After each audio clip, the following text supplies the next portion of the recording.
Growing up in Florida, I remember thinking that I never wanted to leave Florida.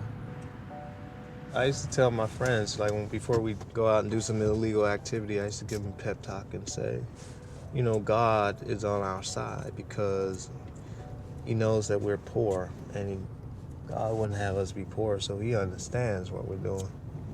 And, you know, I actually believe that shit.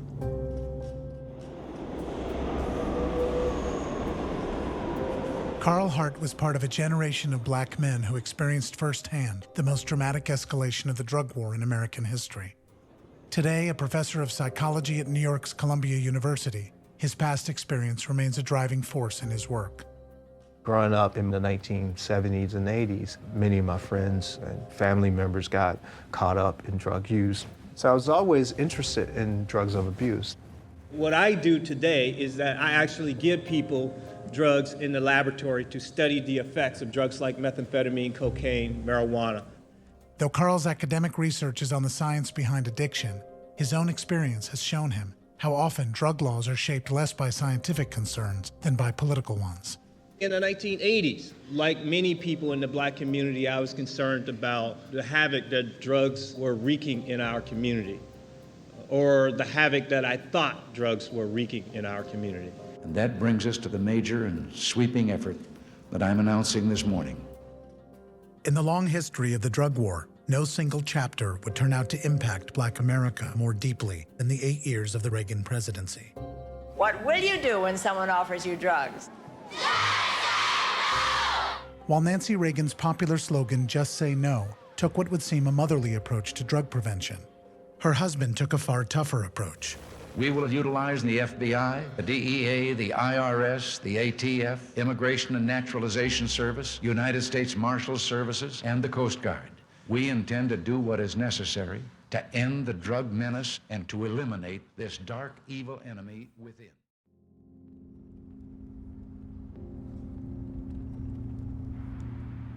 I came back to South Florida for multiple reasons. To attend a scientific meeting. I see some eyes that look funny. And to attend some court proceedings. And of course I'm here to see my family because they're all here. Like so many people I met in the world of the drug war, Carl Hart's story turned out to be far more complex than I'd originally understood. After overcoming great odds to break out of his past, Carl suddenly found himself drawn back into the world he'd left behind. Yes, sir. And on the other charge, the possession of cocaine charge, you'd be pleading no contest? Yes, sir. So Tobias is my son, who I found out was my son about 8 or 9 years ago. He was 16 when I found out, and Tobias is now 26. Withhold adjudication, I mean... 9 years later, I'm still struggling with it because I am responsible for this person being here, but yet I had no influence on how this person was shaped. Right now, he has 2 open charges. He has a cocaine charge. It's not encouraging. So your situation, how are you doing business-wise? Surviving? Ain't too good. Christmas around the corner and looking ugly. Yeah.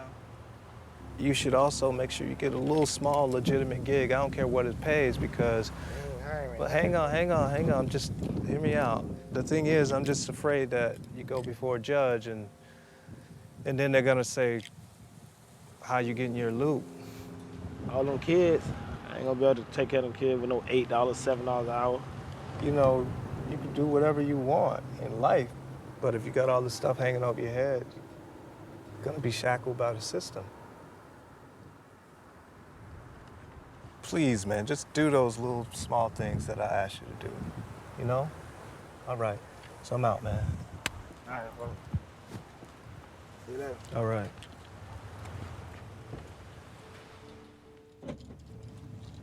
It's just difficult because I know it's fake.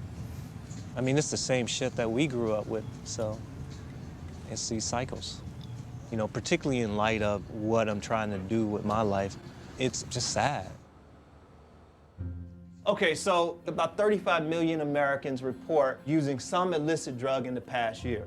But there's this sort of general belief that black people are using drugs disproportionate to their numbers in the population. I'd like to see empirical evidence be used in our shaping of public policy. Now, all of this was completely missed in the hysteria in the mid-'80s and '90s about crack cocaine. After spending so much of his career studying drugs and drug laws in the black community, Carl's focus has turned to a new drug and a new target for law enforcement. There is a new drug epidemic in the United States, methamphetamines, or meth. Like crack in the 1980s, meth is cheap, potent, and leads addicts to serious crimes. All across America, we've got people who are trying to lure children into using meth. By the 1990s, we were seeing a similar phenomenon occur with methamphetamine as we saw with crack cocaine.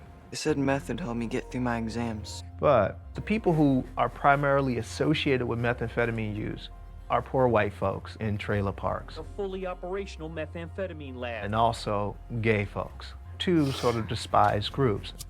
We don't like that at all. We can't stand people like that. When we think about the country's response to methamphetamine, methamphetamine users have been vilified. And the reason we have to recognize it is so we can be careful or more critical than we were with crack cocaine.